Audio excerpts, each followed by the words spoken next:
Hey there, interwebs, and welcome back to Flagshaming. This is the episode for the final 5 states, so let's get this party finished. Number 46, Oklahoma. This was their first state flag, which wasn't awful, but then they did the same thing as Maine and traded a pretty good design for a pretty bad one, -1 for the new blue field. Then they pulled an Illinois and made a bad flag worse by writing their name on the bottom. Okay, you want to pull Wisconsin next and put the year on it too? Shame! Most SOSs have a shield in the center, and so does Oklahoma, but theirs is a native buffalo hide shield rather than a heraldic European design. I like it. Atop it are a crossed ceremonial pipe and olive branch, representing peace between natives and white settlers. What's really embarrassing is Tulsa is the only place in Oklahoma besides Oklahoma City that I can name, and their flag kicks ass. I wanted to redesign Oklahoma's shield to something like this, but now it just looked like they're stealing design ideas from their kids, so here's mine. I realized there was already a good design on the current flag, in the form of the face of the shield. It was just being stifled by the pipe and olive branch, so I removed them and let the shield have the whole flag to itself. The original state flag is still present in spirit on this design as well. The brown crosses are native representations of stars, with 4 points each and 6 of them, so we still have stars, 4, and 6. Admittedly, the removal of the olive branch means there's nothing left to represent the European settlers, but I think the fact that Oklahoma today is 72% white makes up for it. Number 47, New Mexico.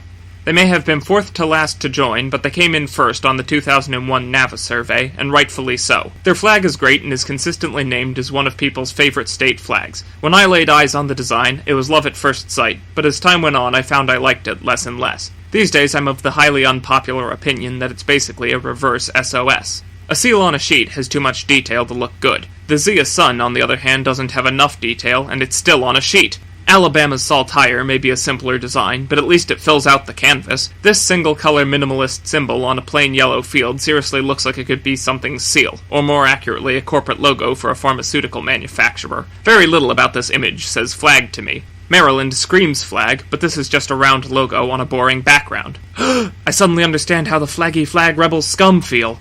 But anyway, the lone symbol is the sun icon of the Zia, a native people related to the Pueblo. The red and yellow come from the Cross of Burgundy and the Crown of Aragon, brought to the area by Spanish conquistadors. Mildly fascinating side note about those colors. This is one of only 4 current state flags not to include the color blue, one of 5 not to include white, and the only one not to use either. Thinking about it, I suppose I should just be glad it doesn't look like this. Really, the current flag is a hallmark of good graphic design and deserves most of the praise it gets. The only modifications I can really think of to make are some more red stripes in reference to the flag of Spain and the crown of Aragon, just to fill out the field a bit more. These changes aren't really needed, though, and the current flag is way better than its predecessor. Ugh! If there's one lesson we can learn from this flag and its successor, it's that progress isn't impossible. True, there will always be meddling flag committees and the legislative process can take forever only to trip at the finish line, but with persistence, improvements can be made. This used to be Colorado's flag design. Maryland's used to look like this, and it is my sincere hope that one day in the future I can turn to younger generations and tell them that Pennsylvania's state flag was once this piece of shit, but no longer. If we all work together, we can send a message to our states. A message that we're sick of seals and bedsheets, and I believe that when the first bad design is replaced, other states are sure to follow. Now, speaking of following states, we've got 3 more left, so let's finish it out. Number 48, Arizona. What's this? 2 good flags in a row? I haven't seen this since Ohio, and South Carolina before that. That was episode 4, and back when we were still looking at the colonies before that.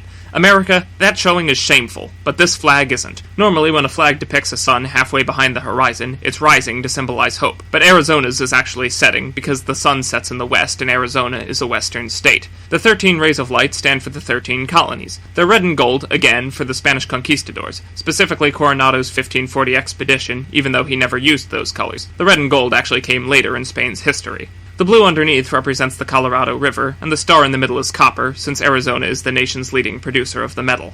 No revisions needed here. Number 49, Alaska. This flag was designed by native Alaskan Benny Benson in 1927, more than 30 years before Alaska became a state, for the territory of Alaska. Its blue field, -1, represents the night sky, as well as the Alaskan flower, the forget-me-not. The stars form the Big Dipper, also known as Ursa Major, the Great Bear symbolizing strength. The largest star is Polaris and represents Alaska's bright future as a state. There are only 2 things I don't like about it. The stars in the background. I suppose that's the entire flag now that I hear it out loud. My complaint about the stars is the same one I have for New Mexico's Zia Sun. It's just a little too simple, even if it is appropriately meaningful. What annoys me more, though, is that blue background. On its own, it'd be fine, but the problem which we've discovered throughout this series is that there are already way too many state flags on a solid blue background, and they're all worse than this. I just can't see a state flag with a blue field these days and not reflexively cringe. I've looked at the flags of 49 states now, and about 30 of them have had a blue background. I'm sick of blue. I'm even docking points for using it, for Hades' sake. This project has given me an irrational hatred of the color blue on flags. Sorry, Alaska, you had a good background, but everyone else has ruined it for you. What other color could you go with? Red looks too much like China or a Soviet bloc nation, green just looks weird and is usually associated with Islam, and orange is too close to the yellow of the stars. The only colors left are a rich purple and a stark black. Given that it's supposed to be the night sky anyway, I suggest switching to the latter, but that's just me pushing my sableist agenda again. Number 50. Last but not least, Hawaii. First of all, Hawaii is a beautiful state with a beautiful flag, and I will fight anyone who says otherwise. It's not quite on the same level as Maryland, but it's definitely on par with Ohio for zaniness. All three of them have mastered looking good by being weird. Seriously, what's the Union Jack doing on a US flag? Who cares? It looks great.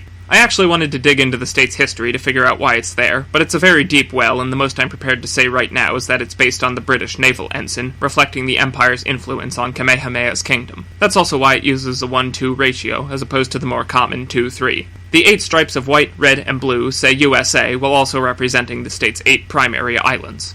With that, we have now finally finished looking at the flags of all 50 states, but fret not, for I have one more episode coming for this series, Washington, D.C. and the U.S. territories.